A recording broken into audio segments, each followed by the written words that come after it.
All right. So but before we finish up here, let's touch on one more thing. And that is that giant, huge, pick an adjective that you can put in here, collation work that you've done on the Pericope Adultery. Where are you with that? How much longer are we going to have to wait till we can see a published edition of that? My best guess is until the second coming. However, You do realize that I'm like a futurist, premillennial guy, right? So that could happen any moment. that's true. This project has been going on since the mid 90s. So you see how long it's been going on and still continuing. And the database has been compiled for the collation work. I've looked at approximately 2,500 manuscripts, continuous text manuscripts, lectionary manuscripts that include the Pericope Adulterae, that exclude the Pericope Adulterae, all in Greek. I'm not dealing with the other language versions. I've also been compiling a very detailed bibliography of almost any type of source that has commented on or referenced for purposes beyond just saying some manuscripts omit in their publications, whatever discussions might be on Adulterae. So I have a huge annotated bibliography that now is running somewhere over 800 pages, with the annotations being primarily direct quotes from sources themselves. So what I have here, this is as of 2012, this is the collection data of the manuscripts. And just as a sample page, this is what the collations happen to look like. Oh, wow. And everything is detailed. For example, right there we have a manuscript number 268, the Gregory Allen number, happens to spell the word therefore, un, with a capital O and then a small o, and it was just an oversight. They were rubricating the text and they forgot to erase the small o when they put the big capital O in. That is not the stuff that textual variants are made of, but I Right. recorded everything, including spelling errors of even single letters or even some nonsense phrases. And there are some clear nonsense phrases. One of the most interesting was where they have the phrase, the Moses in the law said that such women should be stoned. Well, Right. to be stoned is lithadzo, and one manuscript had a dyslexic scribe who wrote theladzo. And the trouble is, theladzo is such women should be made to nurse babies, Oh, that's funny. all because he switched it around. That's the most humorous read found in all of the collations. But most of them are you're going to be is a simple word or phrase there or missing. So after the Moses commanded us, they say, well, what do you say? And some manuscripts say, what do you say about her? You know, it's that kind of Yeah, yeah. phrase being added, just minor little phrases. And then others say, once they said this, they said it tempting him, which they already say somewhere else too. So Right, right. again, almost all of these variants are very minor, and they're like what I showed you in there. And yet the discussions on the woman in adultery get to be extremely extensive. This is what you've got in the bibliography. Oh, And wow. these are with extensive annotations directly from the source being quoted. And it's just amazing how many theories there are about what is going on. And we have it from the conservative side, from liberal side, from people that are out in the far outside, and some are really far out. Sure. There's even one that's from supposedly the occult life of Jesus of Nazareth. Oh, Some others boy. are from the Hindu life of Jesus of Nazareth. But there's also the feminist ones that say the woman really wasn't involved in committing adultery. She was just accused of it. She never did it. She was being falsely accused.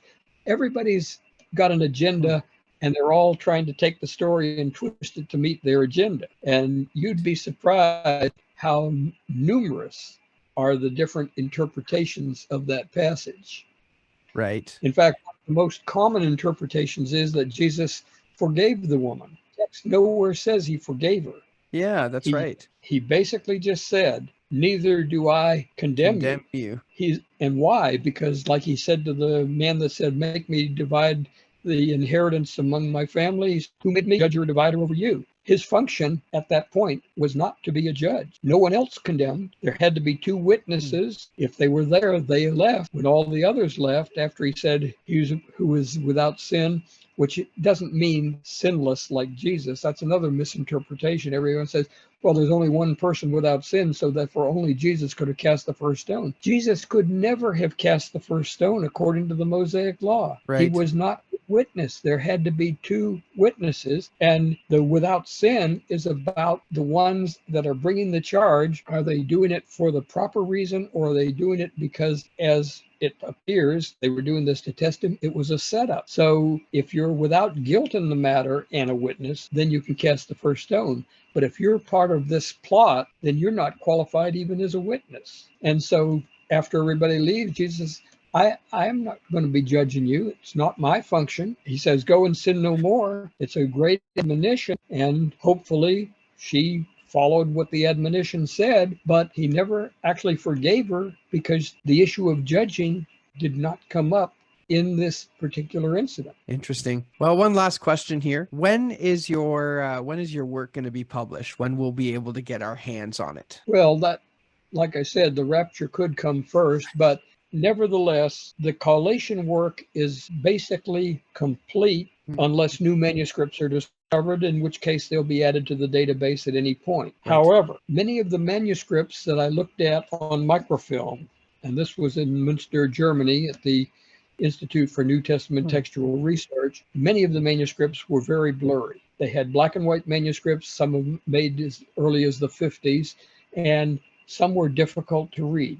So within the collation data, some of the readings are marked for a given manuscript with a question mark. Since that time, there have been numerous digital color photographs made of manuscripts, which is far superior to those black and white blurry microfilms. And so Right. Joey McCollum has been checking some of these that I have marked with questions, and there's a lot of question marks. He has been checking them against newer and better manuscripts whenever possible. Right. And he's been sending me notes or suggested corrections. I look over what he sends me, and if the correction is valid, which many of them are, I agree with them. If they are still questionable, I still leave it as it was. But we're improving the database as we speak. But he is now working on his doctoral work under Steve Carlson in Australia, and he's finished giving me notes on these questionable readings up through John chapter 8, verse 5. So from 753 through 8:5, I have his notes. Once he finishes his doctorate, then maybe we'll get back and he can send notes on verses 6 through 11, and then I can check those. And really, once that is all done, we would be ready to talk about publishing. And he, being a computer programmer, knows what he's doing, whereas I don't. He's going to arrange my collation data from my electronic database into publishable form in the same format as the Editio Critica Maior. So it'll look like that once published, apparently. Now, when will that all be? I don't know. That's why you ask for a date, I can't give a date. Gotcha. Yeah, all I'm thinking in my head right now is, Joey, it's all your fault. Hurry up. Yeah. Just kidding. Finish Just the kidding. doctorate is the main thing. That's right. That's right. The other question is, am I going to live to see it? I'm Right. 75 at this point. And Bergen died at age 75, and he told Huskier that he thought the Byzantine text would be vindicated. He said, I may not live to see it, but surely it will, he said. Well, I may not live to see this reach final publication form, but this one will be published. Whether anybody agrees with the Pericope Adulterae as being authentic or not, that's not the issue. The issue is we've got the data, we've got the collations, and we've got the huge bibliography that is going to accompany all this. And we're talking about at least a 2-volume work, and maybe more, depending on how much extra data there's going to be added to the bibliography, which is now 800 pages or so. Right, right. Well, perhaps the Lord should tarry, and you should, Terry, as well. And we'll see this come to publication in your lifetime. What a awesome thing that will be. Anyway, Dr. Robinson, thank you so much for joining me on the channel again. It's been a great, I think I'm seeing about an hour and a half on the camera there. So we've been sitting here talking Wow. for some time. Yeah, we'll edit that down and crunch it down to be a little bit more efficient with our viewers' time. But it has been a great conversation. Honor to have you on the channel again. Looking forward to potentially having you on again in the future. Is there anything you'd like to say to my audience before we part ways for today? Oh, definitely. I did a presentation that's going to be published in volume from a conference we had over in Houston a year ago. And it was on the question of, should we preach from the woman in adultery passage? Yep. And my article on that is saying, absolutely. Yes, we should. Keep an eye out for that when it comes out, which may be within the next 6 or 7 months. Perfect. Looking forward to that. Well, brothers and sisters, thank you so much for watching our discussion here. If you really enjoyed this conversation, go ahead and hit that like button below, and don't forget to subscribe to the channel. And until next time, we'll see you around.